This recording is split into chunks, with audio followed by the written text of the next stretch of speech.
Sup Shredders, post-production studio Spiderhands here, just letting you know that the name of this band is Barque of Dante. Now, in this review, you'll notice I'm not quite sure how to pronounce the name, and I apologize for that. Just letting you know, for any time I mispronounce it, the band's name translated is Barque of Dante. Thank you very much. Enjoy the review.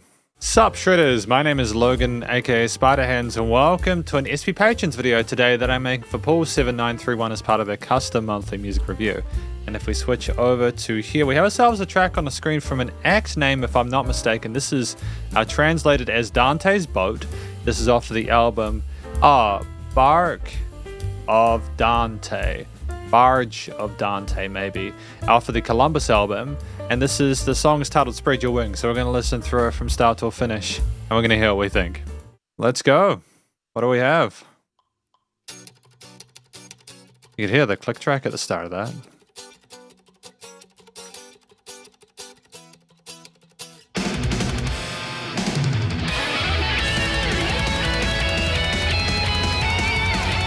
This is going to be fun.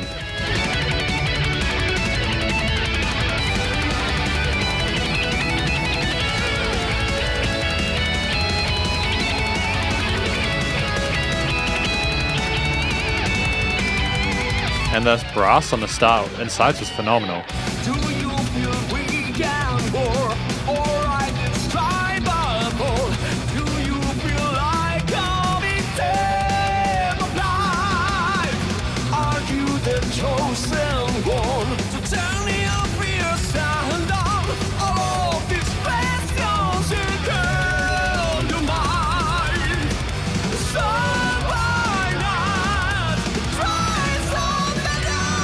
on the thought of yourself behind and then flies split your wings and Fantastic major transition there.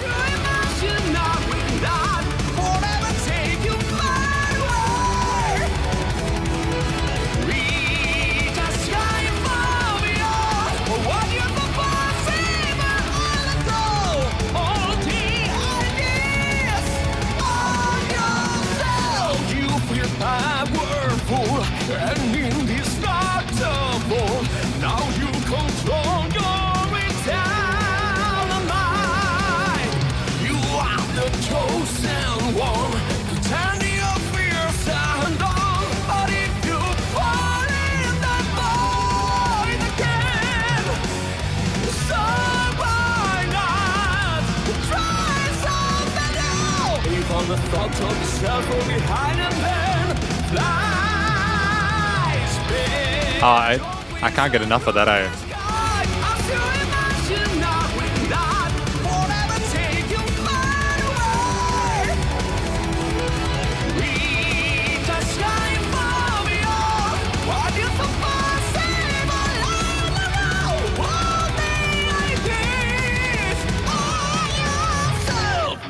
The drummer is absolutely insane. Those double kick parts, some of those snare and tom fills are ridiculous. You've got a singer who is so wonderful in their head chest and so their falsetto. The soaring power metal vocals are dope here. And then you just got these wonderful sort of harmonized guitar parts with the bassist keeping up and toe. It's just incredible composition, dude. So much range as well.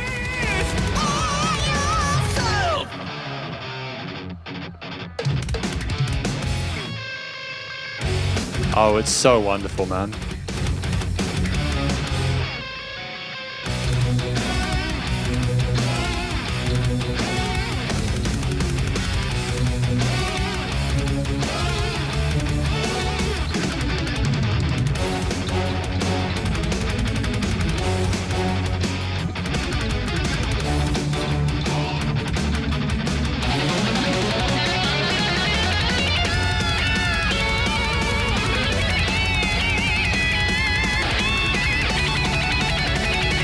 Oh, man.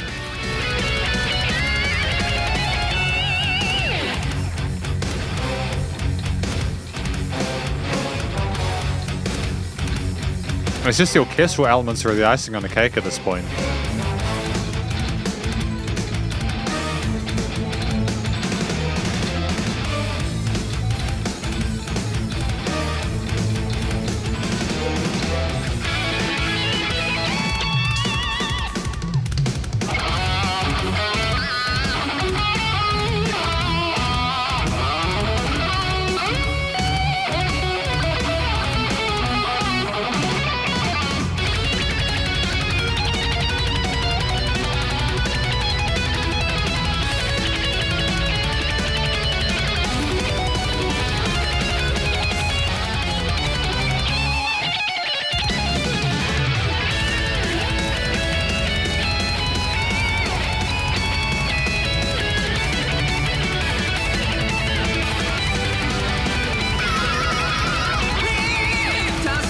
Great entrance there. Thank you for that. Why you're the boss of America, only ideas.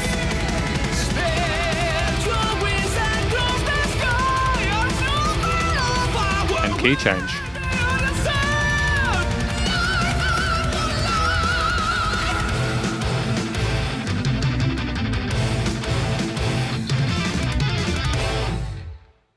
I mean, that was utterly incredible. Like, that track was ridiculous. We're going to look at the lyrics in a moment and then talk about it in the conclusion section, but I'm incredibly impressed with that, and I'm thankful that I got the chance to listen to it. But yeah, we have the lyrics here. I'm putting them here because often I put them up in the top right, left corner because of the camera, but then it should just be in the center because I suppose it makes a bit more sense for that to be the case, doesn't it? If I raise that up, here we go. That looks good. Put that here, then that looks nice.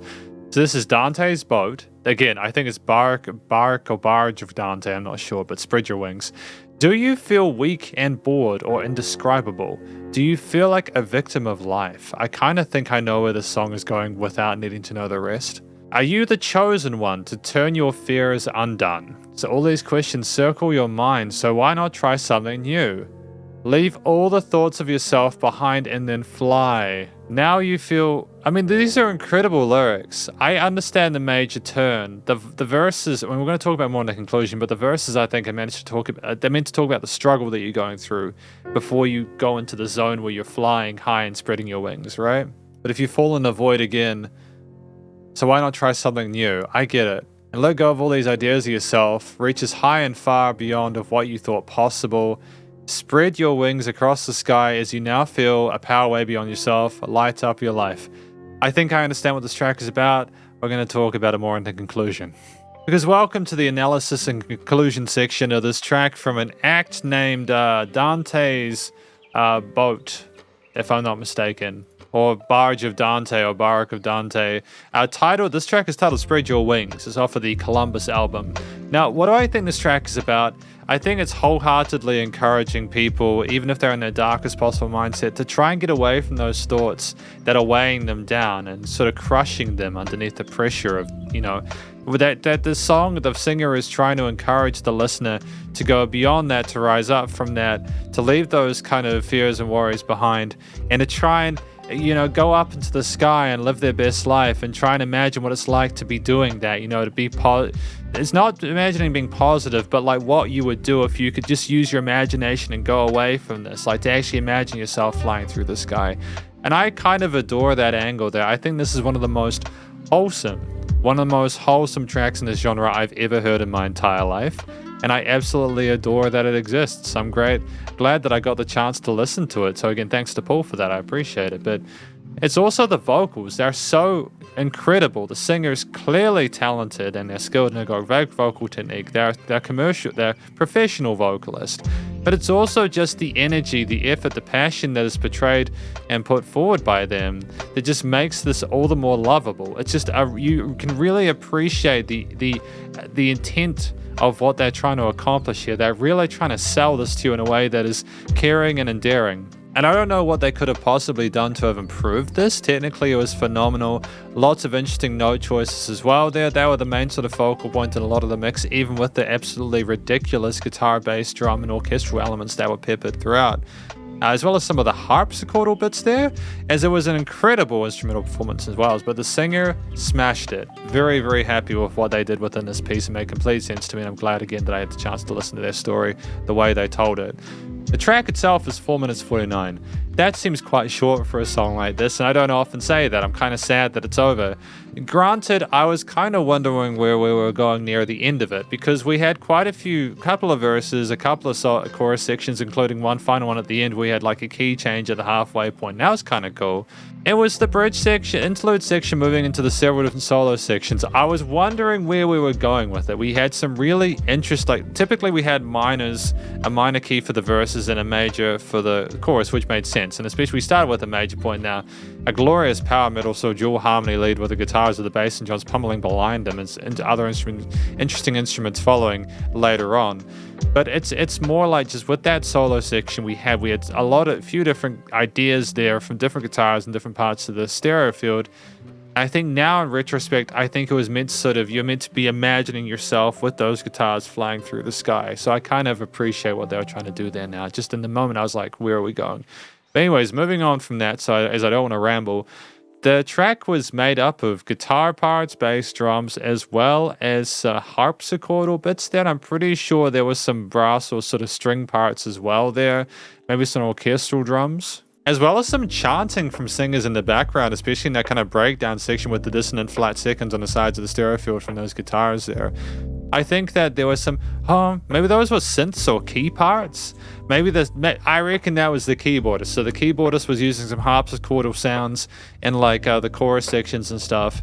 And then we have some pads there, some dramatic pads there in the interlude. So I suppose if I talked about the keys, I thought they were tremendous foil to what was going on with all the immensely intense sort of like rhythm and sort of lead guitar parts throughout the track, especially in some of those 16th note parts where the lead guitars were incredibly quick. They kept up with them really neatly, were wonderfully in sync with the double kicks that were going on with the kick drums, and then to kind of slow things down and to know to allow space for the other elements of the mix or the arrangement in those sort of those breakdown sections, kind of have a sense of drama.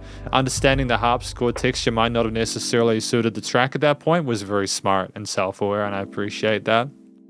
But clearly the guitars are a focal point and well worth mention within this.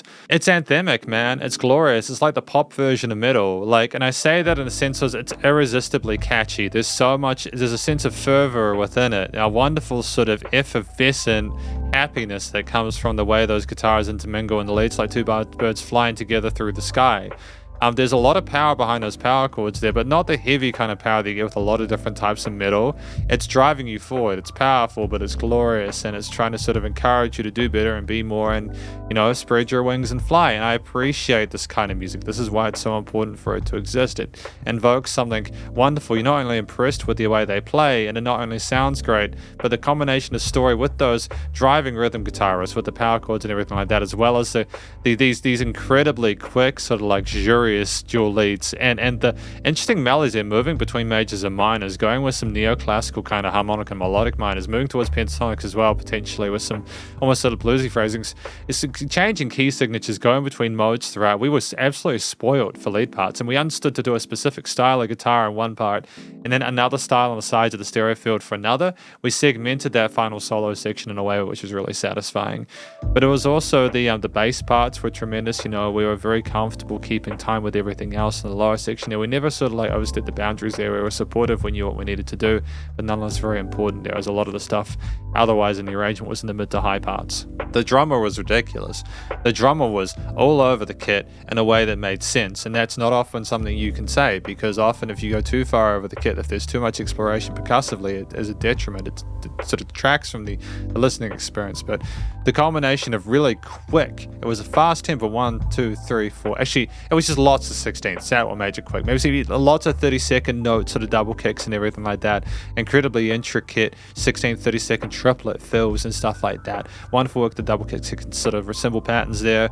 Great sort of exploration of kit. We also knew to sort of slow down, like we talked about the keys in the interlude section there, and to allow more room and a slower kind of half-time pace for other parts to take precedent.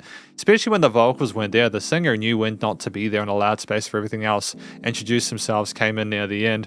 That was well thought out. That was well handled.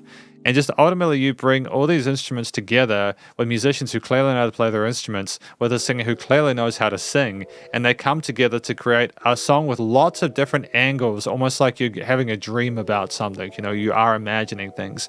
The different types of sort of scale choices with the lead guitars there, the general power moving forward with everything going on. And I think ultimately what this track comes down to is it's just a wonderful show of force from all the incredibly talented instrumentalists within it, the guitars, bass, drums, orches, with glorious overall sort of feelings evoked from the wonderful sort of pseudo orchestral parts, the power metal elements of the driving guitarist, the speed, the intensity of it, the power and passion behind the vocal parts, the glorious major tones. The switch to the major with that uplifting message in the chorus kind of nails it in regards to sort of the relativity between it.